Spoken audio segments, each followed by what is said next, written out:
दूसरे चरण का नामांकन का अंतिम दिन आज 38 जिलों में हो रहा दूसरे चरण का चुनाव। रविवार को भरे गए 7,689 पर्चे। 25 अप्रैल को पत्रों की होगी जांच। 27 को नाम वापस लिए जा सकेंगे। 28 अप्रैल को चुनाव चिन्ह होगा आवंटित। 11 मई को होगा मतदान।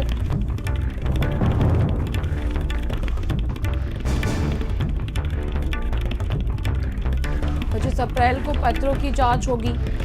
27 को नामांकन वापस लिए जा सकेंगे। 11 मई को मतदान होना है। 28 अप्रैल को चुनाव चिन्ह का जो आवंटन है वो होगा। निकाय चुनाव के दूसरे चरण का नामांकन का अंतिम दिन आज 38 जिलों में हो रहा है दूसरे चरण का चुनाव। रविवार को भरे गए 7,689 पर्चे।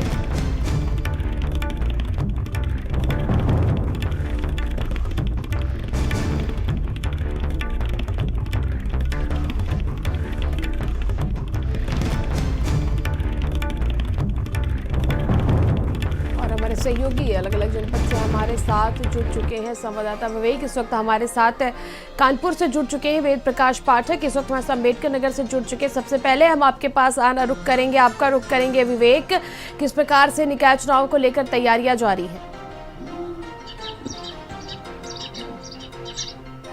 देखिए पिछला अगर निकाय चुनाव की बात करी जाए तो निकाय चुनाव का पूरी तरह से आगाज हो चुका था और यहाँ पर जो पूरी तरह से यहाँ पर नामांकन किए जा रहे थे और आज नामांकन की जो आखिरी डेट है, क्योंकि जो कल जो है बीजेपी की जो प्रत्याशी है प्रमला पांडे को यहाँ पर कानपुर में जो है प्रत्याशी बनाया गया है बीजेपी से। सबसे बड़ी कयास यही लगाए जा रहे थे कि आखिरकार सबके टिकट होने के बाद बीजेपी से कौन प्रत्याशी होगा।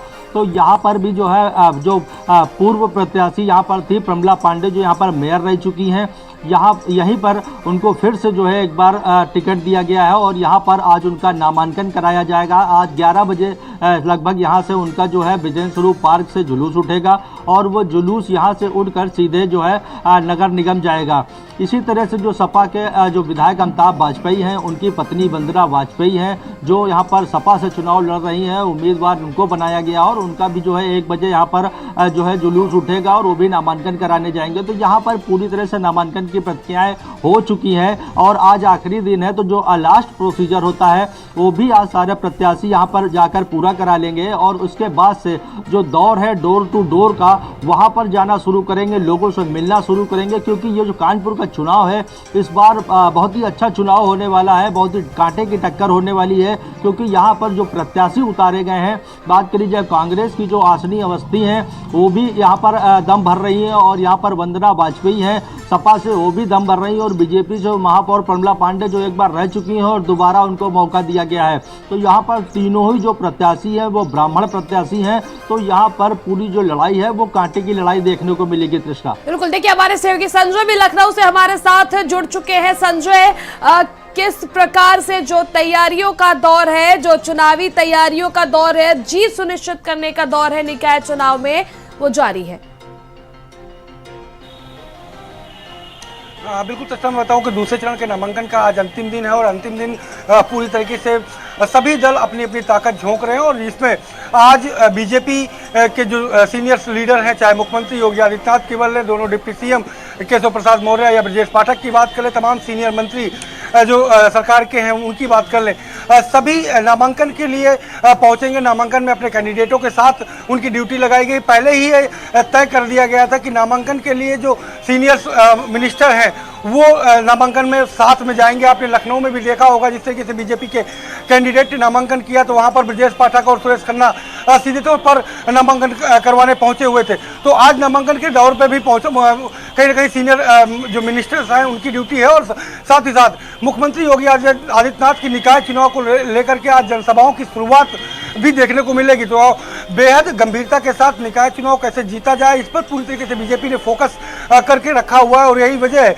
कि केंद्रीय नेतृत्व में तमाम सीनियर लीडर हों या फिर मुख्यमंत्री योगी आदित्यनाथ या डिप्टी सीएम ब्रजेश पाठक, केशव प्रसाद मौर्य के साथ ही और मंत्रियों की भी ड्यूटी लगाई गई है। स्थानीय स्तर पर जातीय समीकरण किस तरीके से है उसको देखते हुए भी तमाम जो मंत्री हैं उनको भी अलग अलग जिम्मेदारियां जो है जिलों की सौंपी गई हैं। साथ ही साथ जो निकाय चुनाव को प्रभारी मंत्री बनाए गए हैं उनको प्रभार के जनपद के साथ साथ जिस जनपद से वो रहने वाले हैं, जहां के वो मूल निवासी, उस जनपद में भी जीत सुनिश्चित करने की जिम्मेदारी बहुत पहले ही दी गई थी। तो देखना दिलचस्प होगा कि आखिरकार जिस तरीके की तैयारी बीजेपी की चल रही है, उस तैयारी के बावजूद परिणाम क्या आते हैं। तस्ला, बिल्कुल, हमारे सहयोगी अम्बेडकर नगर से हमारे साथ जुड़े हुए हैं। हम अम्बेडकर नगर का भी रुख करेंगे, वहां की तैयारियों का जायजा जानेंगे। किस प्रकार से अम्बेडकर नगर में निकाय चुनाव का बिगुल जो है वो बज चुका है, तैयारियों का क्या कुछ अपडेट है वेद प्रकाश? देखिए त्रिफला, आपको बता दें कि अम्बेडकर नगर में निकाय चुनाव जो है दूसरे चरण में 11 मई को होना है। यहाँ पे बकायदे जो है बीजेपी ने भी कल सूची जारी की है। यहाँ पे 3 नगर पालिका और बकायदे 4 नगर पंचायतों पर चुनाव होना है, जिस पर जो है बीजेपी इस बार जो है 4 सीटों पर महिला प्रत्याशी को उतारा। कहीं न कहीं जो है बीजेपी इस बार इस चुनाव को काफी अहमियत दे रही, काफी तवज्जो दे रही, पूरी मजबूती के साथ लड़ने की तैयारी में है। तो वहीं अगर दूसरे दलों की बात करें, चाहे सपा हो या फिर बसपा हो, कहीं न कहीं सपा और बसपा जो है ये दोनों अपने डमी कैंडिडेट उतारे हैं। कुल मिलाकर ये कहा जाएगा कि कहीं न कहीं जो यहाँ की लड़ाई है वो काफी जो है दिलचस्प होने वाली है। हालांकि तैयारियों की बात करें तो तैयारियों को लेकर प्रशासन पूरी तरीके से मुस्तैद, पूरी तैयारी।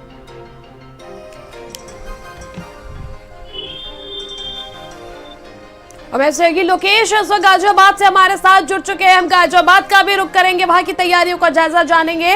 लोकेश, क्या कुछ तैयारियां गाजियाबाद में निकाय चुनाव को लेकर के है, और आज डिप्टी सीएम का दौरा भी है गाजियाबाद में? लोकेश, देखिए, डिप्टी सीएम ब्रजेश पाठक गाजियाबाद पहुंचेंगे कुछ देर के भीतर। उनके हेलीकॉप्टर की लैंडिंग जो है वो पुलिस लाइन में है, और उसके बाद आज ये चूंकि नॉमिनेशन का आखिरी दिन है, इसलिए बहुत ही ज्यादा सुरक्षा की व्यवस्था। और सबसे अधिक बात यह है कि कल ही पार्टियों ने बीजेपी ने मुख्यतः अपने पार्षदों के और नगर निकाय के सारे चेयरमैन और सभासदों के टिकट डिक्लेयर किए हैं। तो आज सभी नॉमिनेशन सेंटर पर भीड़ लगे होने की पूरी संभावना है।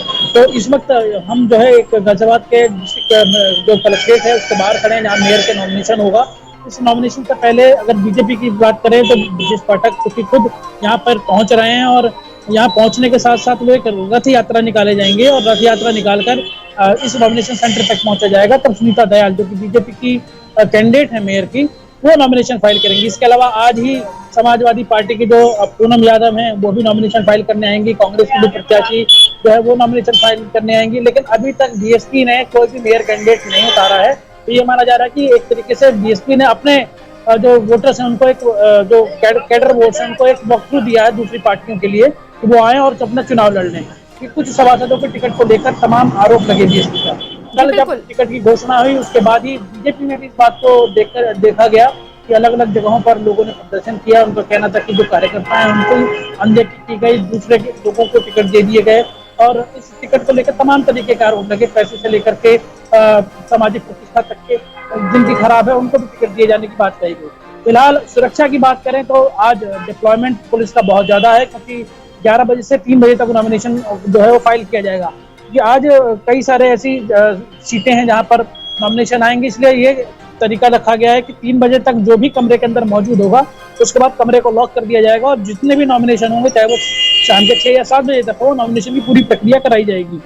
और इस वक्त जो है अलग अलग जगहों पर, क्योंकि हाँ अभी एक बात और भी है कि जो लोनी की चेयरमैन की सीट है वो अभी तक डिक्लेयर नहीं की गई है, जबकि आज कुल अभी अगर हम मिला के बोले तो केवल 6 घंटे का समय बचा है नॉमिनेशन की प्रक्रिया, 5 घंटे का समय बचा है नॉमिनेशन की प्रक्रिया को बंद होने को। अब तक लोनी चेयरमैन का टिकट जो है वो डिक्लेयर नहीं किया गया है। बिल्कुल लोकेश, आप सभी अपनी नजर बनाए रखें, हम जानकारी के लिए जुड़ेंगे। फिलहाल आप सभी का बहुत बहुत शुक्रिया हमारे साथ जुड़ने के लिए।